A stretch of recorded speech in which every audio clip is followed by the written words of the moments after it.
Fala galera, sejam bem-vindos a bordo. Eu sou o William, criador de conteúdo aqui do canal Rotas do Brasil, e esse é mais um vídeo do quadro A Última Viagem.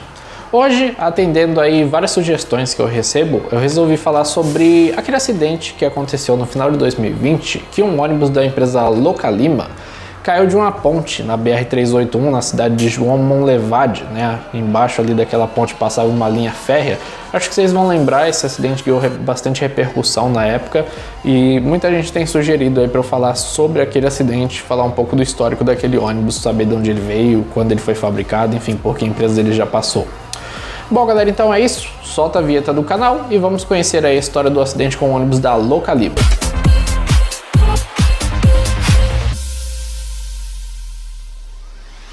Hoje vamos contar a história de um ônibus envolvido num dos acidentes de maior repercussão no Brasil nos últimos tempos. Você deve lembrar de ter visto as notícias que se arrastaram durante todo o mês de dezembro de 2020.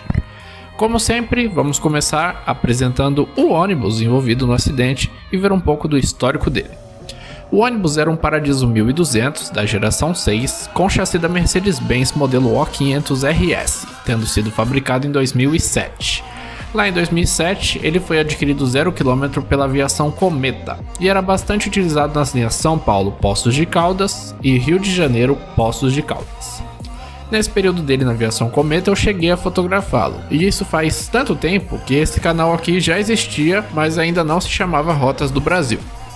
Mais tarde, em 2017, já com seus 10 anos de uso, passou a rodar na linha São Paulo-Juiz de Fora e no mesmo ano foi encostado para venda. A partir do fim de 2017, ele ficou parado em uma das garagens apenas aguardando um comprador, e ele apareceria anos depois em 2019, sendo vendido para uma empresa alagoana, onde ele viria a se envolver nesse acidente que motiva aqui esse vídeo. O acidente aconteceu em 4 de dezembro de 2020, em João Monlevade, Minas Gerais. Nessa época ele pertencia à empresa Localima, que fica em Mata Grande, Alagoas, e ele rodava na teoria a serviço da JS Turismo. E por que na teoria? Vamos precisar abrir um parênteses mais extenso para explicar isso. A JS Turismo é uma empresa que opera de forma parecida com a Transbrasil. Ela é uma empresa de ônibus que não tem ônibus e também não faz viagem para lugar nenhum. E qual é então o negócio da JS Turismo? Essa empresa não tem nenhuma linha concedida pela NTT, mas ela tem uma liminar concedida por um juiz que autoriza ela a fazer uma linha interestadual de São Paulo para Aurora, no Ceará. E essa linha é como as linhas da Transbrasil, ela não tem um caminho lógico, ela apenas tem centenas de seções espalhadas pelo Brasil inteiro. E aí como funciona isso? Empresas como a Localima procuram a JS Turismo e negociam com ela para usarem essa liminar. Isso ajuda a driblar a fiscalização quando o ônibus é parado, porque você apresenta a documentação que diz que você está fazendo São Paulo Aurora a serviço da JS Turismo.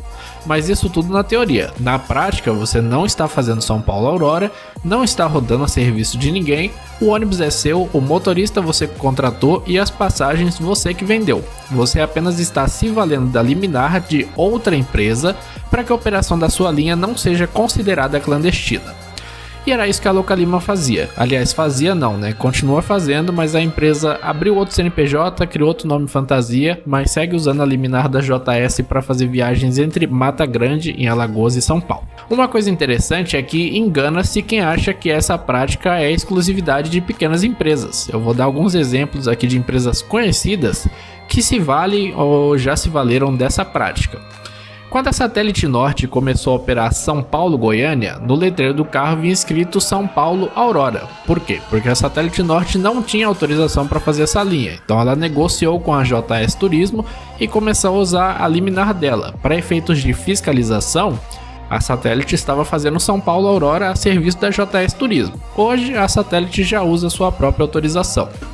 Mais um exemplo, quando eu vou gravar plantão no Tietê, a gente vê os carros da Cetro saindo. A Cetro não tem autorização para fazer linha para lugar nenhum, ela também se vale da liminar da JS Turismo para operar. Às vezes eu até brinco comentando que o carro está saindo para Aurora, mas nunca vai chegar lá.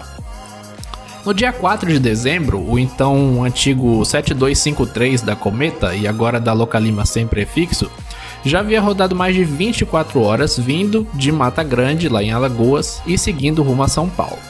No trajeto dentro do estado de Minas Gerais, pela BR-381, ele passaria por João Monlevade, onde cruzaria uma famosa ponte batizada de Ponte Torta.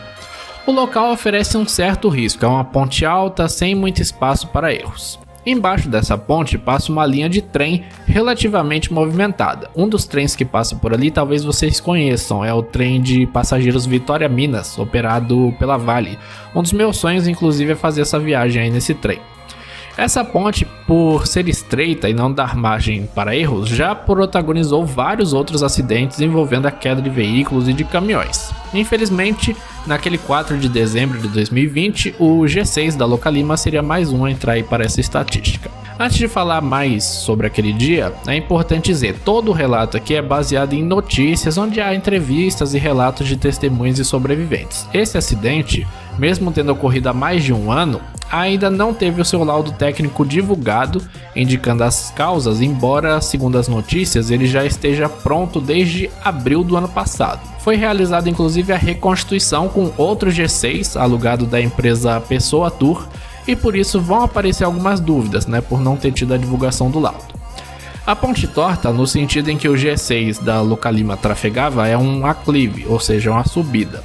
Já próximo de terminar a travessia da ponte, o ônibus começou a perder a aceleração, não conseguindo vencer mais aquele aclive.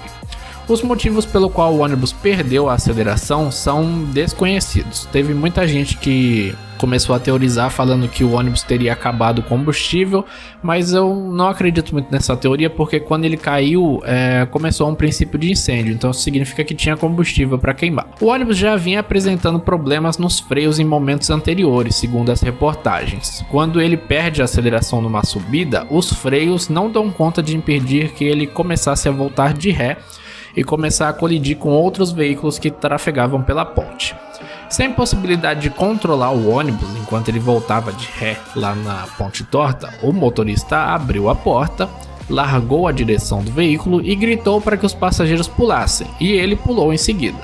Apenas 4 passageiros conseguiram saltar do ônibus e assistir a cena dele agora sem ninguém nos controles despencar da ponte à altura de 35 metros. Após o motorista e 4 passageiros saltarem, restaram 43 pessoas a bordo, 42 passageiros e o motorista reserva.